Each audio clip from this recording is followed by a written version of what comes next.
Bon, je suis la révérende Angélique Maungulu Nkeba. Je suis à la tête de la paroisse de Bakongo.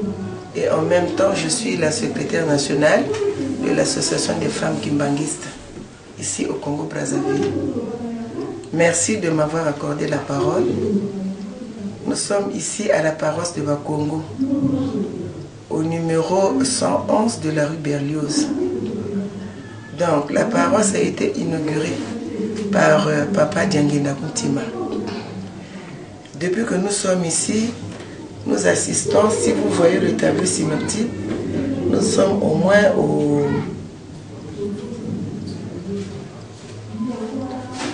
12e pasteur depuis qu'il y a eu l'inauguration de cette paroisse. Donc moi, j'ai été à la tête de la paroisse depuis l'année 2006 jusqu'en 2007.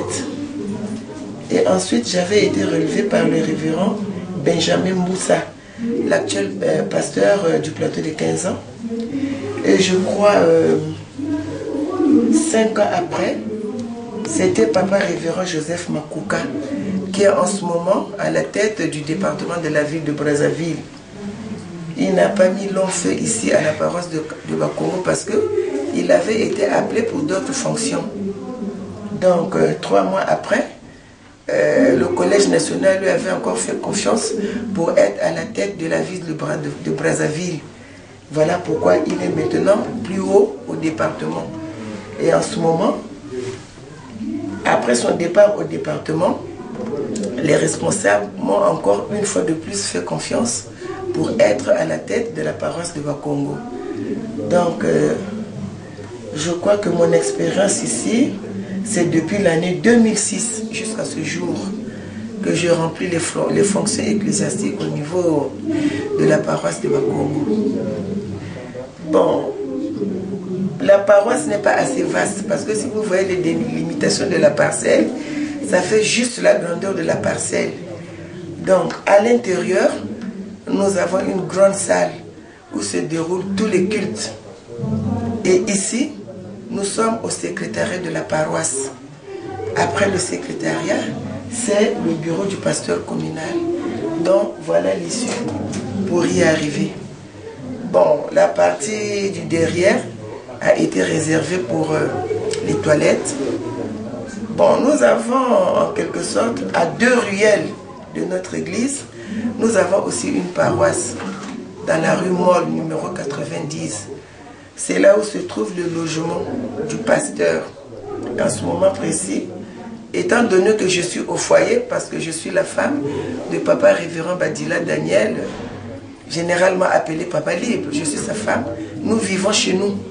Je crois que nous sommes à 300 mètres de la parcelle. Donc je ne pouvais pas occuper ce local. Je suis au foyer avec Papa Badila et par conséquent c'est le secrétaire communal qui est abrité là-bas. C'est lui qui vit dans la rue Molle numéro 90. Et en annexe nous avons aussi notre représentant légal, 2e suppliant, Papa révérend Kinwani Emmanuel, qui vit aussi dans cette même parcelle. Donc voilà en gros l'image de la paroisse de Bakongo. La paroisse de Bakongo a combien de cellules? Bon, la paroisse de Bakongo en elle-même regorge 2 cellules. Donc nous avons la première cellule à Mafuta, là où vivait le révérend Thomas, le révérend Ambanou Thomas. Donc c'est là où se situe notre paroisse, notre première cellule. Et la 2e cellule est au fond fin du quartier Bifouiti, chez Papa. C'est un chrétien de la paroisse de Bakongo qui nous avait cédé une partie de sa parcelle pour qu'il y ait le déroulement de culte là-bas tous les matins. Il s'appelle Papa Daniel. Donc c'est là où se trouve notre 2e cellule. Statistiquement, vous avez combien de chrétiens ici? Bon, statistiquement, ici à la paroisse de Bakongo, nous avons environ 700 fidèles ici. Voilà, parce que nous avons encore connu le vent du refoulement que nous regrettons beaucoup. Nous avons perdu aussi beaucoup de nos proches de la RDC qui ont été refoulés. C'est ce qui a fait que nous assistons un peu à une baisse d'effectifs au niveau de la paroisse de Bakongo. Quelles sont vos réalisations déjà vécues? Bon, les réalisations déjà vécues ici au niveau de la paroisse, dès que vous franchissez nous avons un champ. Nous avons un champ que nous avons déjà amorcé l'année écoulée sur la route du Nord, là, à Mbama, non loin de la plantation de la Faki de Brazzaville. C'est là où la paroisse de Bakongo a trouvé une place pour une exploitation agricole au moins de 2 hectares. Donc au prime abord, nous allons expérimenter le champ de manioc et ensuite nous allons semer aussi le maïs et l'arachide dans un premier temps.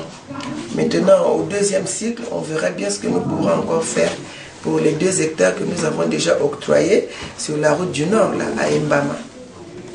En termes de patrimoine, parlez de ce temple. Bon, le temple, nous avons ici, nous sommes au rez-de-chaussée. Et en hauteur là-bas, au premier niveau aussi, nous avons aussi de l'espace que nous pouvons aussi occuper. Toutefois, quand nous accueillons beaucoup de délégations ici, et nous utilisons aussi le premier niveau, ça nous aide beaucoup aussi. Donc, voilà en gros ce que nous avons. Bon, le mot de fin, c'est celui-ci. Dans les prérogatives de Papa Simon Kimbangu, qui est le chef spirituel de l'église kimbanguiste, il nous exhorte toujours de construire. Même si c'est déjà construit, il faut assister aussi, il faut faire aussi des innovations.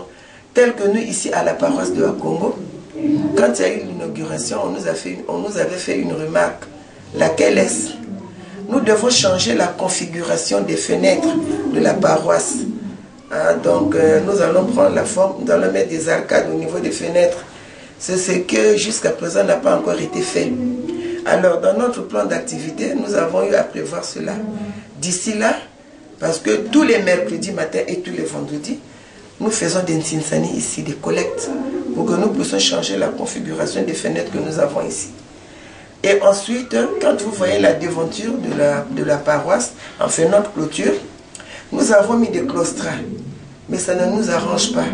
D'ici là, nous allons boucher ces claustras-là et nous allons procéder à l'élévation du mur.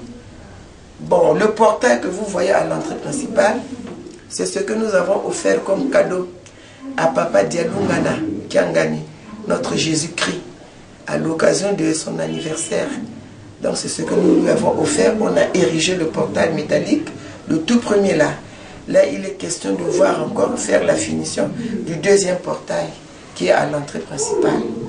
Bon, on voulait aussi faire plus que ça. Mais avec la famille qui vit avec nous là, le mur mitoyen que vous voyez là, nous avons eu des petits problèmes parce que nos eaux de pluie étaient souvent dirigées vers eux. Alors, ils nous ont demandé de faire une gouttière en béton. Alors, on avait été obligé d'ouvrir au moins à 2 mètres près toute la toiture. Hein, du côté mitoyen, là-bas, on a ouvert la toiture. On a encore encastré les murs et on a fait un béton armé, c'est-à-dire une gouttière en béton armé qui va récolter les eaux de notre toiture jusqu'au niveau de la rue là-bas. Donc ça nous a coûté vraiment ce que ça nous a coûté. Mais voilà le ouf de soulagement, ce qui revient à dire qu'à partir du moment où on a fait ça, on n'a plus de problème avec nos voisins. Donc ça nous a demandé beaucoup d'argent. Ça a quelque peu traîné les travaux qu'on avait prévus. Mais ce n'est que partie remise. Ça ne va pas nous empêcher de continuer notre plan d'action tel que nous l'avons élaboré. Merci. Merci beaucoup. Bon, le message final que nous donnons, nous demandons à son éminence, Papa Simon Kimbangu Kiangani, chef spirituel de l'église kimbanguiste, parce que nous sommes au 3 égal à 1. Nous avons juré que nous devons le servir jusqu'au dernier souffle.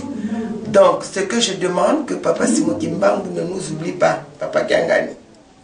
Tout le temps, nous exhortons nos fidèles à l'accomplissement des œuvres que Papa Simon Kimbangu nous demande. Parce que toutefois, il ne cesse de nous répéter, tournez vos yeux vers Nkamba. Tout ce que je vous donne comme directive, c'est ce que vous devez chercher à mettre en application.